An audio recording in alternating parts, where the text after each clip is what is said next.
Hello and welcome to Transforming Worlds. In this episode, we talk to Malex Salamanques Amiel. Malex is a British-Venezuelan designer, semiotician and strategist who centers her practice at the intersection of semiotics, cultural insight, design and speculative futures. Malex has been practicing and teaching design for over 20 years and has over a decade of experience working in commercial semiotics. She's the pioneer of applied design semiotics frameworks and methodologies. She's helped international brands optimize communications and inform all aspects of their creative strategy, execution, and new product development. More recently, she's focused on disruptive Latin American businesses, exploring critical and speculative design practices to imagine alternative visions and narratives of futures for Latin America. In this episode, Malex and I talk about culture, identity, worlds within worlds, the importance of pluriversality, and the role of design in transforming futures. It's been an incredible conversation. Tune in. Welcome, Malex, or should I say, hola, Malex. How are you today? Hola, Carola. I'm very, very good. Very happy to be here and having the opportunity to have this chat with you. So Thank you so much for the invite. Thank you for being with us. So tell us, what is transforming in your world today? Well, I think transforming is definitely about reframing my identity and my, should I say, neurodivergence on the way I think. Until recently, that was kind of like a source of discomfort. There was friction. And now actually I can see it under a completely different light. I think that's the biggest thing that is happening in my life right now in relation to transforming. Or with transformation. But tell us about that, because transformation is something that has always been present in your life. So you worked in what's called commercial semiotics. You have a background in design. So you've always been kind of an explorer and a discoverer of things. How did that unfold for you? Yeah, I think that being a designer by training set up a mindset. I think the mindset is that everything is possible, basically. Everything can change under the light of design or under the gaze of the designer. But I think lately, the idea, for example, of designing as an act of changing, not solving, sort of like imagining what new questions come from this act of looking. I think that's something that I've been applying everywhere, even in the way in which I work with semiotics and cultural insight, because it has been shaped by this capacity to project what comes after seeing or analyzing into how that translates later, how this impacts what comes next. And tell us, for our listeners, what is semiotics? Do you have a short definition? Semiotics is the discipline or the way in which we understand what is meaning and how meaning is created, meaning systems. Because it's not only what things actually mean, but how they came to have meaning. And that sounds complicated, but actually is quite, yes, it is simple in some way, is to understand the system behind things becoming something important for other people, for people. And what is the unique skill? What is the thing you have to be good at to be able to do that? Because it sounds like we all need to be semioticians these days. That's a really, really good question, Carola. When I was when I was doing my dissertation long time ago, it was all about whether people needed to study semiotics in order to become semioticians. And yes, of course, you do. I mean, like, that's a serious, academic discipline, and it requires a lot of study. But also there is a way to think about it. Malcolm Evans, the one of the pioneers of commercial semiotics in the UK, used to refer to it as the common sense of the 21st century, and I quite like that, because I mean, maybe common sense is a little bit too broad, but there is something about understanding how things. What is behind what is meaningful for us from a more intuitive, fluid, sort of like experiential point of view.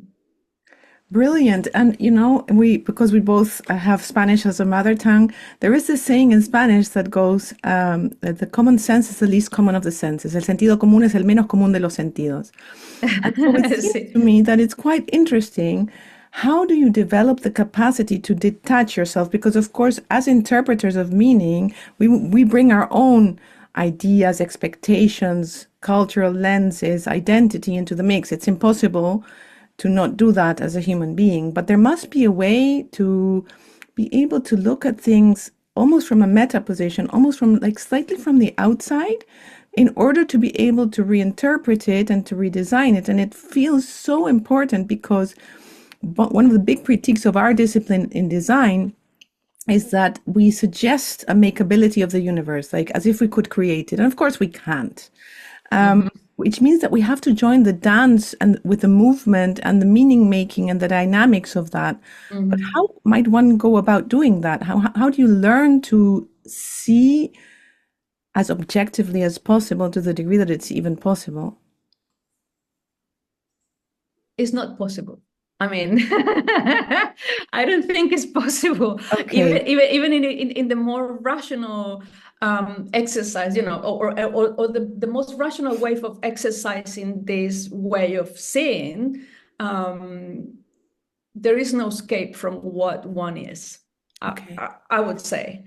Yeah. What is really interesting, though, is that, talking about collaboration, I'm pretty sure we're going to touch this subject later, but from a, I mean, acknowledging, being very aware that one gaze is not enough to get to the truth, if you want. I love the fact that, especially, practically, right, in semiotic analysis, and when we are looking to, in my practice, when we are trying to understand a given context, like I don't know, a country, or one cultural idea, let's say clean. Right, in a given context, there are two key elements to grasp this notion, and one is a fresh gaze. I mean, the outsider's eyes, because they can see things that are invisible for the insider's gaze. But they can't work, alone. You need the insider's knowledge, and you need the fresh eyes, both things. I think I try to apply that for everything, right? I don't, again, one of the things is that I assume that I don't hold the truth always. That's beautiful. I wish more people did that. I try to learn that every day, but it needs continuous reminding. It needs continuous triggering to realize, oh, okay, there's very little I know, actually, and can I approach the world with curiosity with appreciation for what is. Even the negative things need to be appreciated in order to be acknowledged. I think this topic also brings us to something that you and I are very fascinated with, which is the idea of pluriversality. So as we live in a world that is becoming, funnily enough, increasingly homogeneous, there is a need for the heterogeneous, the diverse, the multiple, the pluriversal. Can you talk to that a bit? Yeah, I think again, it's been a journey, because when I found the word pluriverse, it was just like finding something pretty familiar, like finding home in some way. I mean, in the domain of the ideas, Yeah, exactly. Why? Because I mean, being an immigrant, right? This state of the diaspora, I have a thing with words, right? But the the diasporic state is also a very porous state, and that means that you are constantly seeing how not only you but everything is kind of like made out of a lot of things, of the multiplicity of everything. And this is very rational, but actually, I felt at some point that I was resisting this tendency to flatten everything, to flatten reality, to flatten design, to flatten consumers, I don't know, sort of like consumer segmentation, for example. I work in marketing. I mean, that's kind of like the muddy part of my practice, right? Yeah. And yeah, I think connecting to something that actually feels so part of what I am, and describe my own structural, sort of like the way in which ideas and experiences kind of like organize within me, in a word, but beyond that, in a way of explaining how the world is not, universal, was like I think life-changing in professional terms, right? Because then I was really obsessed with trying to apply it in the little things as much as in the big things. Like, for example, trying to flatten consumer segmentation in Latin America is yeah, it's very artificial, right? It doesn't really reflect the context at all. So give some examples of that, because you've touched upon several things that I think are really interesting for our listeners. First, of course, because you have a Venezuelan British background, and you grew up in Venezuela. On arrival in the UK, you find yourself trying to interpret the meaning in this new place you are in, and that must have led to certain discoveries. And then looking back at Latin America and Venezuela and kind of rediscovering that, how did you apply these lessons from your journey in each kind of consecutive step? Because obviously those steps were consecutive because of the passage of time, but it's also very integrative into how you brought these lessons to look at the fractality of the mosaic that you are trying to construct, and at the same time the heartfelt need of integrating this. So how was that journey for you? Because I think we can learn a lot from how you did this. Yeah, I think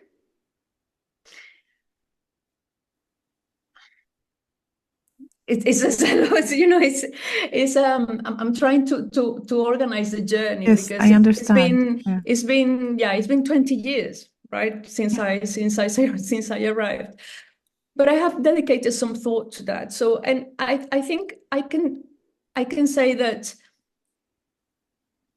it went from trying to merge, to trying to fit in. I mean, this word is a construct and a cliche, but actually it's very important when you are an immigrant, right? But also when you are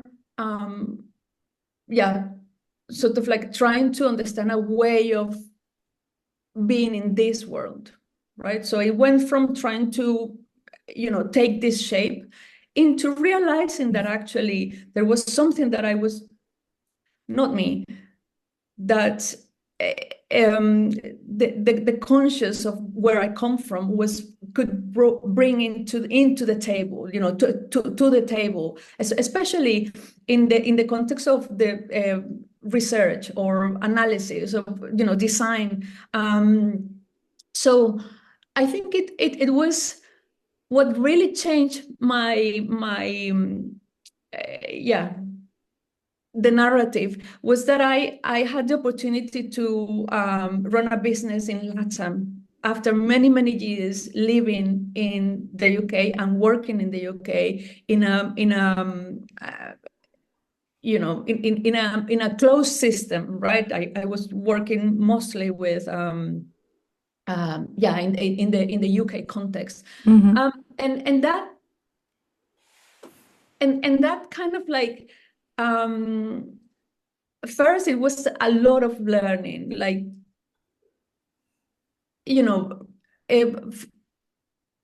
I think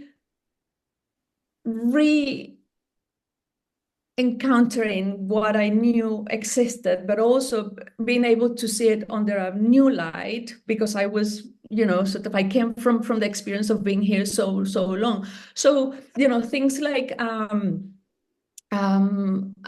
I don't know, sort of like the opportunities, talking about failure, what failure is, what opportunity is, what prosperity is, what support, collaboration, I mean, like, and competition, sort of like all this sort of like dynamics, like, for example, market dynamics, but beyond that, right, that's very, sort of like business oriented. Beyond that, people, sort of like how semiotics and cultural insight actually needed to connect to what people is and how people lived learning from a context in which reality is just stranger than fiction, right? Like whatever you try to recreate or try to again, flatten in order to communicate or to make it part of a structure. It always escapes that. So, after COVID, I came back I started working again in the UK, permanently, and I had already changed. There was no return. I just couldn't see things in the way I see them before. And that helped me to understand that there was a value in not trying to fit anymore, in actually, trying to make those worldviews dialogue, have a conversation rather than, surrender or accommodate. Yeah. One single vision. What happens then when you release it and you allow that dialogue? Then of course it becomes less tangible, because our reductionistic mindset, our need to categorize, to model, to explain, comes from a need for safety and comfort and control. But of course, allowing the dialogue necessarily means letting go of control, and then you still work in commercial semiotics, so you do have deliverables that you have to bear in mind. Someone is actually paying for a piece of research or a piece of understanding with the aim to understand. And then once you bring back something that is open-ended and inviting for participation, co-creation, co-design, how do you blend this together? Well, I think I have developed this, especially after this story I'm telling you. Yes. I have developed this. I have less fear to push things a little bit more, and I think yes, in the context of the commercial or the work context, it's more difficult to apply this in all, to give it the space it needs. Yeah. But actually, just pushing things a little bit more. For example, not being afraid of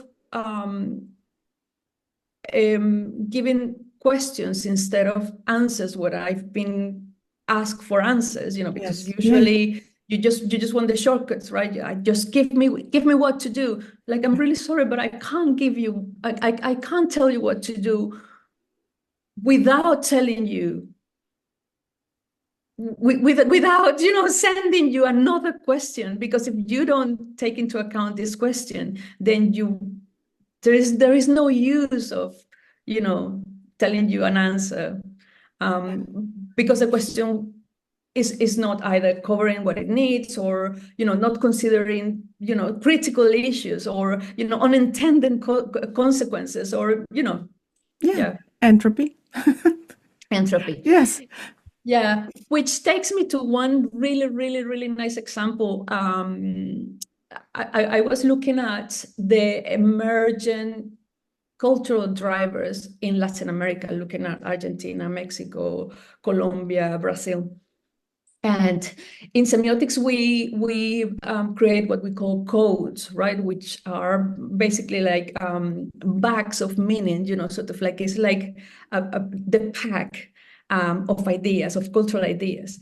And the emerging ones are really interesting, because they are, I mean, from a semiotics point of view, a cultural point of view, these are sort of like cultural ideas that are emergent but are not yet completely spread. A little bit like signals in Speculative and futures. Yeah. Yeah.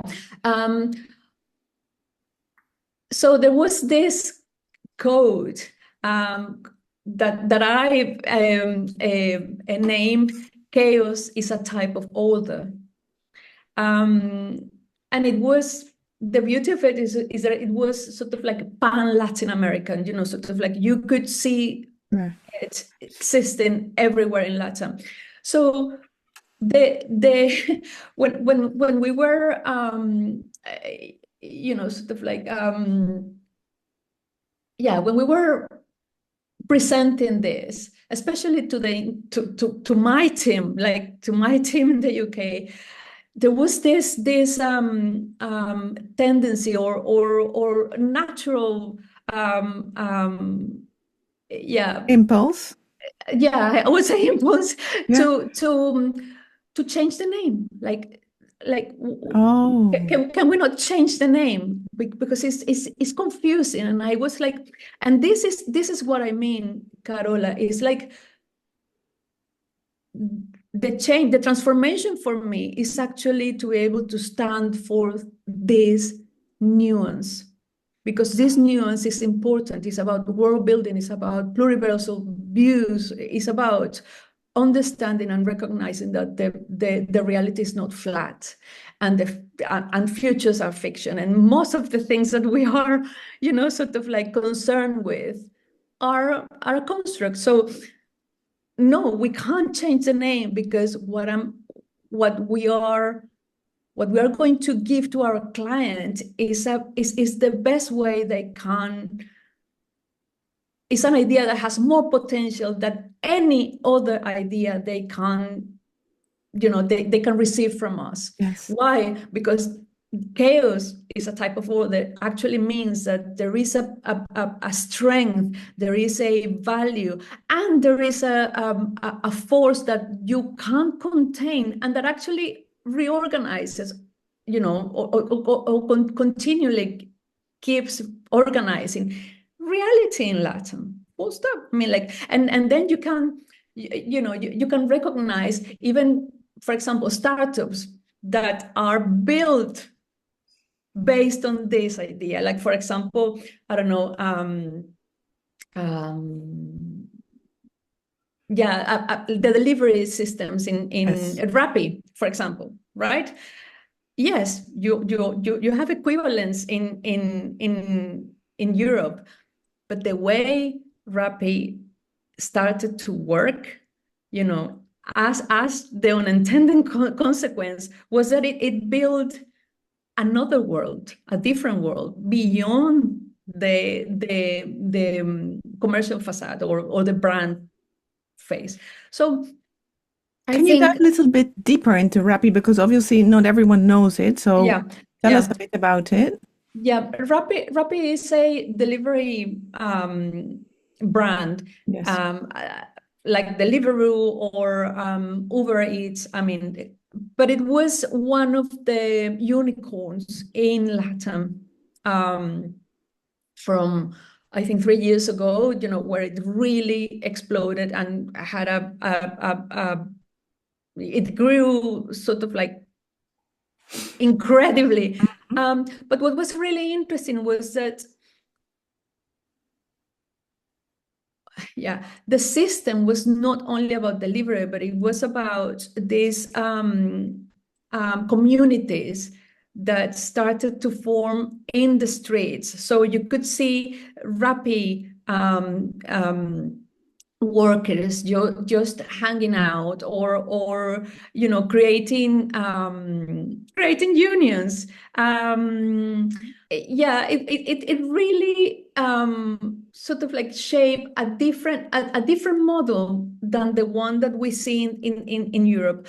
So the only way to understand that is that it was replicating the street economy, so the informal economy in Latam, because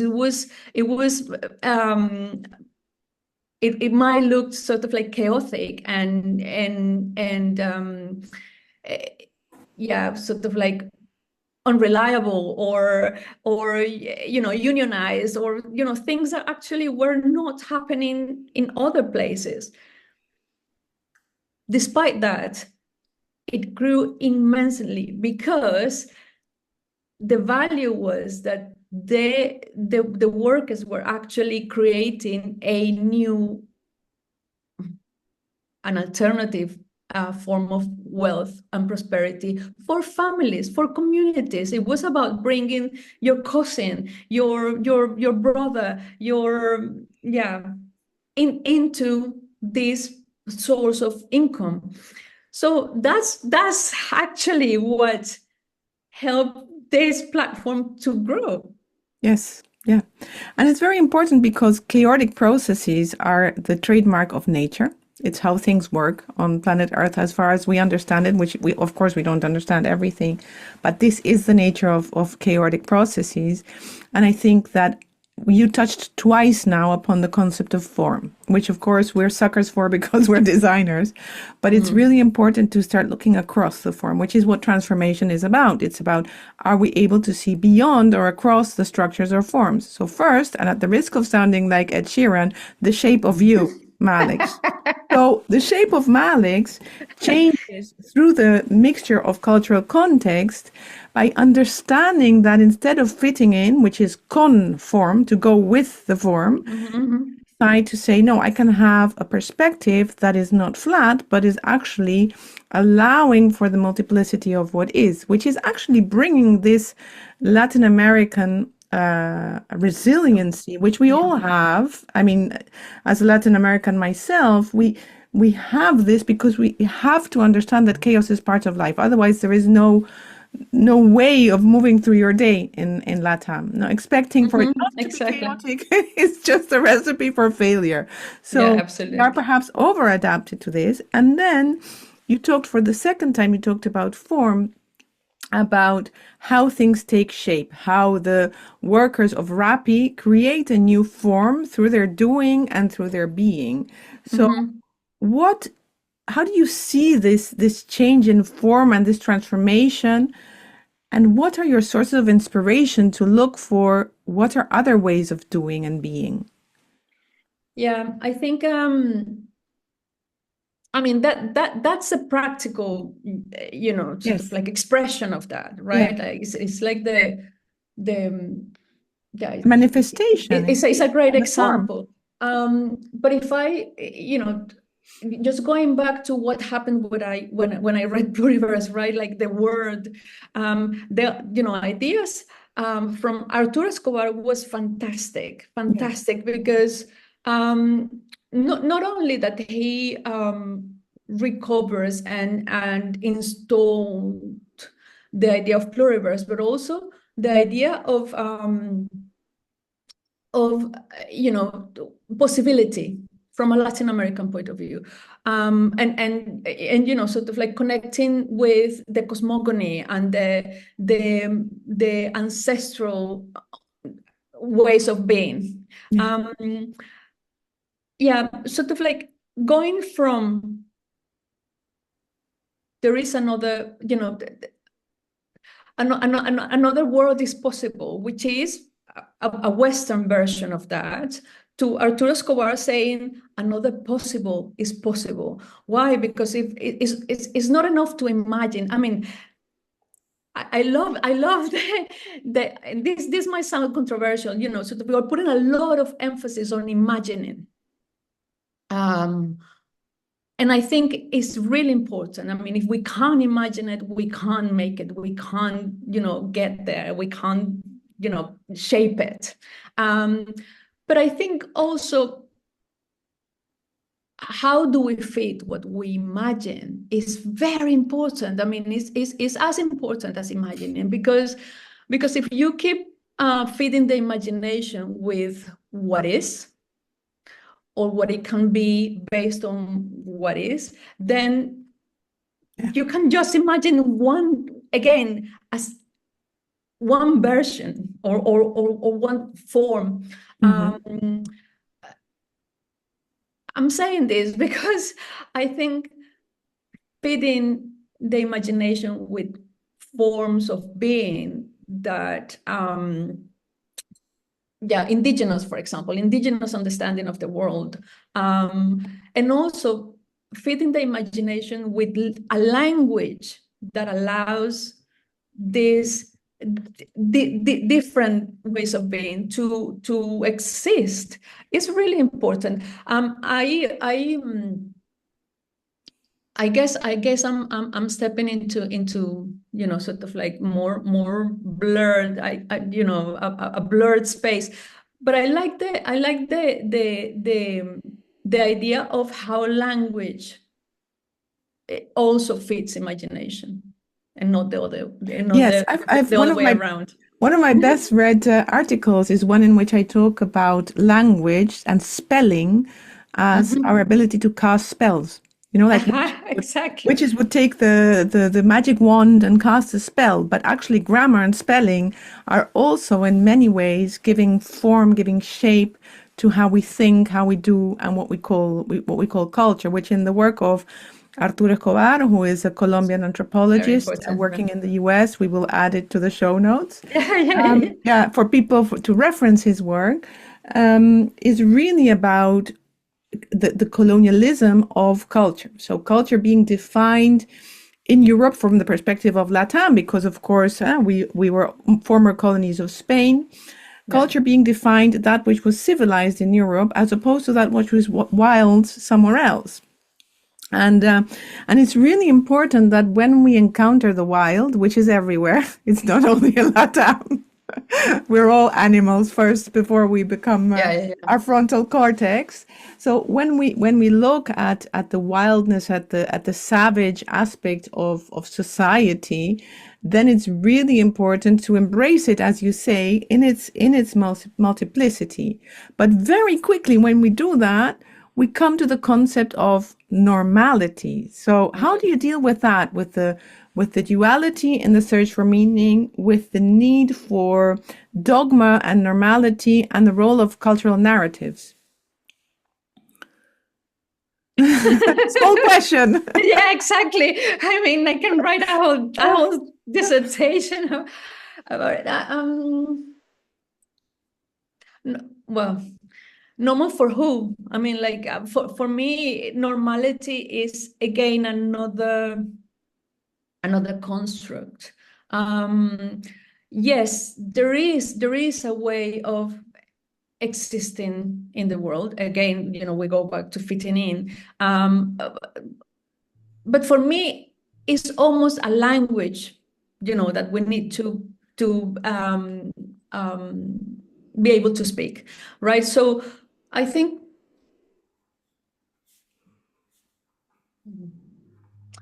yeah, the other thing that this takes me to is what we make normal. Yes. Um, I think there's something about the recurrence, sort of like the frequency. So maybe normality, I would like to think that normality is just something that is being repeated. And from that point of view, Yeah. you just need to install new behaviors, right? Like new repetitions, sequences. Yes. Yeah, I guess from I mean, if I link that to cultural narratives, I think, yeah, as someone who works with culture and semiotics and language and design, I think there is a sort of like my intention, or what I would like to see more is this um this way of installing cultural ideas, because you know when you analyze, you understand the structures and cultural ideas, but also when you design, you install them, right? You put them back there. And I think you cannot do that without thinking what's your responsibility. Therefore, you know, installing things that might be so transparent, so seamless in one way, that people start sort of like using those things almost, without friction. For me, it's a great way to use cultural narratives to install a new normality, a better normality, a normality that actually Would you say that that is, to put it simply, kind of synchronous with what is happening on the ground? So it's much more about attuning to the chaos that you referred to and dancing with what is emerging? Or would you say, because from a more colonial point of view and a capitalistic point of view, it was more an imposition, right? It was more like, this is the way we do things. This is the way we advertise. This is the narrative we tell you. This is the way we develop packaging, new products, new services, what have you. But it seems to me that we're at a time in which, culturally speaking, for lack of a better word, yeah, exactly. it's really much more about accepting that we are all agents of change, and in that dialogue that you referred to with one another. How do you look at that? And what does one need to do? Like, especially like many of us who come from a corporate background, like myself Yeah, exactly. and yourself as well, we've learned that it's really about orchestration, and whereas actually it's much more like jazz. Yeah. Uh, Again, a great question. I think there are a million different angles I can start, sort of like getting there. But I think from lately, I've been sort of like um been exposed to regenerative ideas, right? And Yes. and Yeah. one very important thing that again, it resonated a lot, and somehow not, well, I was going to say resolves, but it's far from that, because it's more complex than we might want to Yeah. accept. But yeah, sort of like the personal versus the planetary. Mm-hmm. That division is artificial, is a construct. And I think in the corporate world, it is very, until recently, you will sort of like just stay in this domain of the business, of the processes, the products, but actually, I think we are in a time in which even for the players, and even for all of us who are involved, it's impossible not to connect at a personal level with all what we are doing. It's impossible because it's touching every aspect of our life, of our safety, our food systems, our sort of like the idea of the future. When I say the future, I'm not talking about a single future. Let's say that I'm just referring to our kids, our offspring, the people we love, or sort of like. I think there is, a way to resolve it, or at least to get closer to that, is to try to connect to the people in the structure, in the system. I'm saying this because I work with a lot of corporate, in the corporate context, and again, when I was not afraid anymore of talking to the people and not to the businesses, everything changed. Why? Because yes, there are things we need to comply with. There are sort of like objectives, there are targets, there are sort of like restriction, there are constraints, there are all this, but there is people as well. Yeah. And that's my little act of radical hope, let's say, because then that's where I find the space to install little things about, the pluriversal, or the sort of like the chaos, or the resilience, or sort of like changing words, or I mean, like, what if you What if you see things differently and then draw different conclusions from how things interrelate? It seems to me that that is the core of what you're doing. Do you think there's something we can learn from nature or technology, perhaps, in how they manage their own cycles? Yeah. I think we are obsessed with beginnings. We are obsessed with flourishing, which is really important, of course, because that's what keeps us alive, right?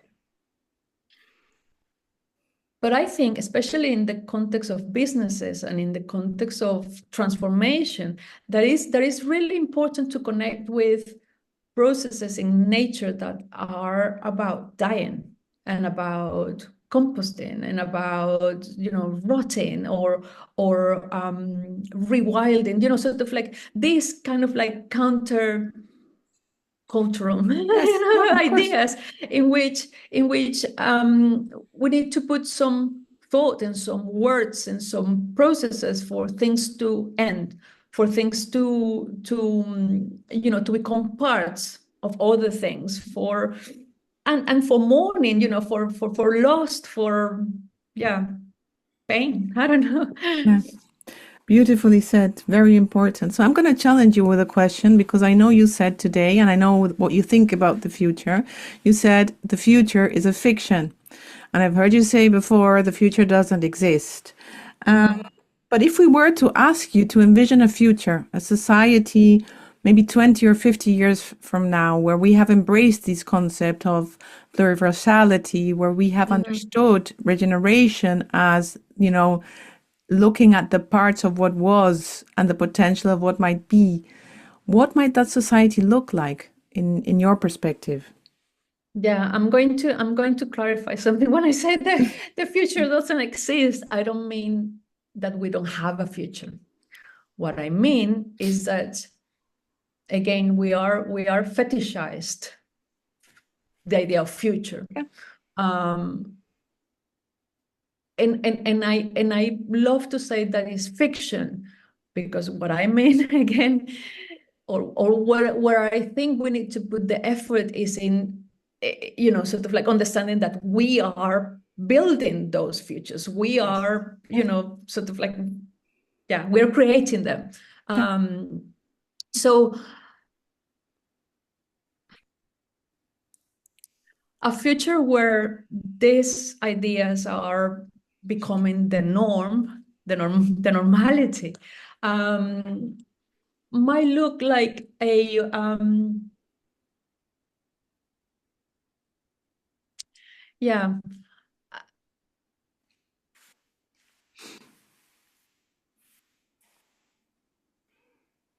I think it's a future where we have to explain less and we can feel more. I think it's a future that is where our language has changed, and we are not describing, for example, nature as other. I mean, for example, where there is no word for nature, as in a lot of indigenous communities, they don't have a word for nature. And I love that, because that means that it's not other. I mean, what you can't name what is not part of yourself, right? So I think in that future, there is sort of like a different language to refer to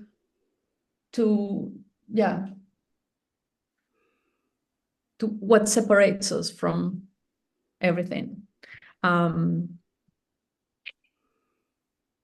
Yeah, beautiful. I also learned from you that in some indigenous cultures, there is no tense of verbs for the future. So tell us about that.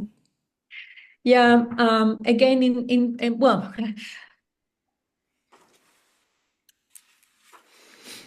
yeah, there is in a lot of indigenous in Latin America specifically, Yes. in indigenous languages, there is no future tense. The future is conveyed, is relational and is contextual. That's how they refer to time other than present.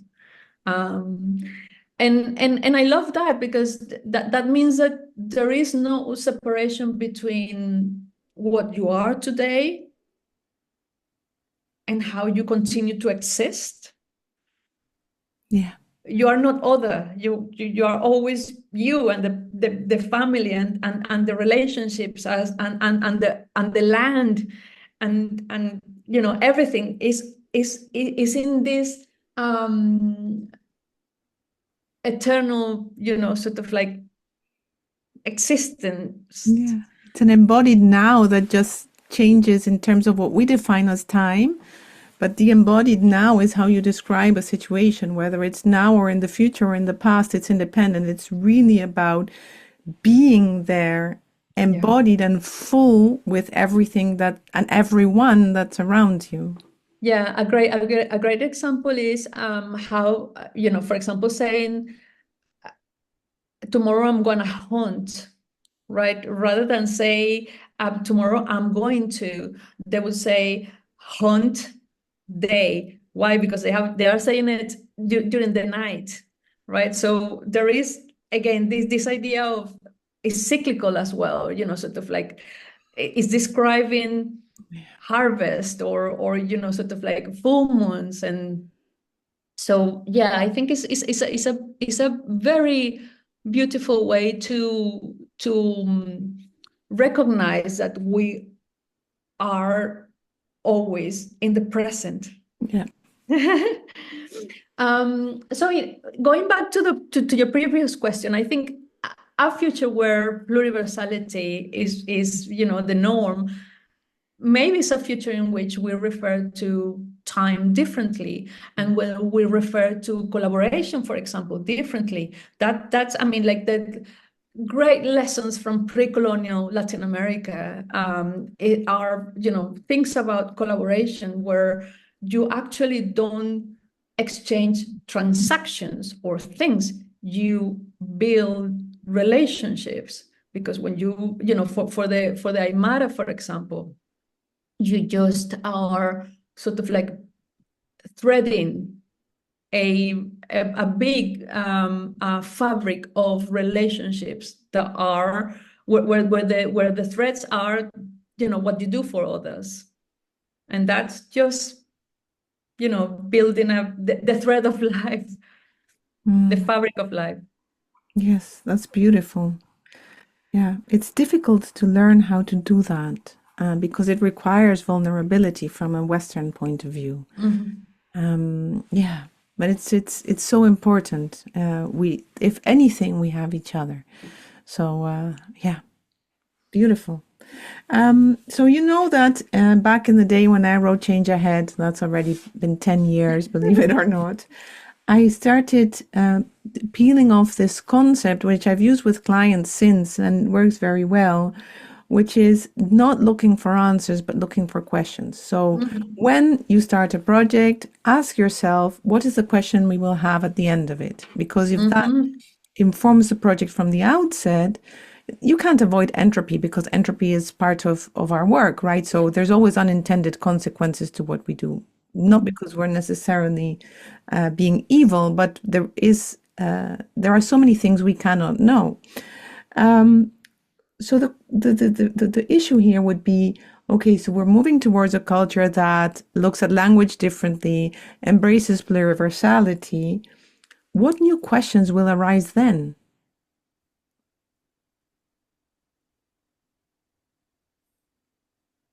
Yeah, I think the questions will be something like, what do you miss from the past? I, yeah, as usual, sort of like, it's like what we have lost, what we miss from the past. There is something really interesting about transformation as well. That is that people think that transforming means yeah, sort of like erasing everything, building from scratch. I think it's also really important to understand that transformation is also about preserving things. So I think one question for me will be what you want to preserve. Yeah. Yeah. Yeah. And in that cyclicality, it's very important that we do that, because otherwise we would be going through the circle again and again and again. Exactly. And here the whole point is, of course, let's carry forward the things that nurture us, that nourish us, that fulfill us, that are helpful, and that let's learn to see what is inconducive to it, to all of that. Let's learn to see those constructs, which is why semiotics is so relevant, and we should all be semioticians these days. Can we look for the real meaning instead of just the surface level stuff that is confusing us, that is occupying space, that is distracting us?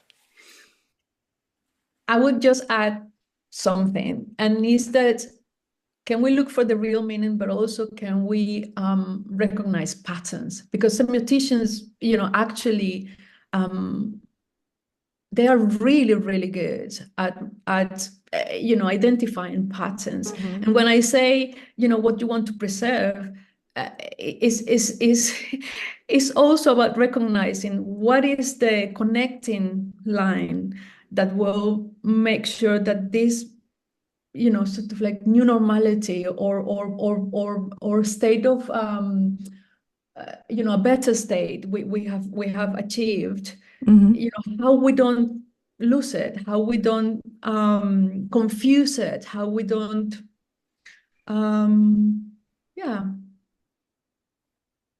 It's a different way of looking at sustainability. What is worth sustaining? Yeah, what is worth keeping? What is worth I love that integrating. because again, that takes me to, sorry, that's how I know it's creative, so sorry, speaking to one another, so we can't keep Yeah. bouncing ideas forever. Yeah, but it's like I when I first again heard about regeneration, one of the first ideas was, okay, so how regeneration is different from sustainability. Mhm. And for me, the main difference is that sustainability is all about sustaining. And the problem with sustaining is that is ignoring or not acknowledging that things are not static. I mean, like, things cannot be sustained indefinitely over time. Like, Mhm. even the best scenarios, even you can't sustain. But I love the idea of, what you want to sustain in relation to the past, to the critical past. To what brought us here, to, sort of like what makes our good parts, our identities, Yes, our yeah. ancestors, our, sort of like our knowledge, our stories.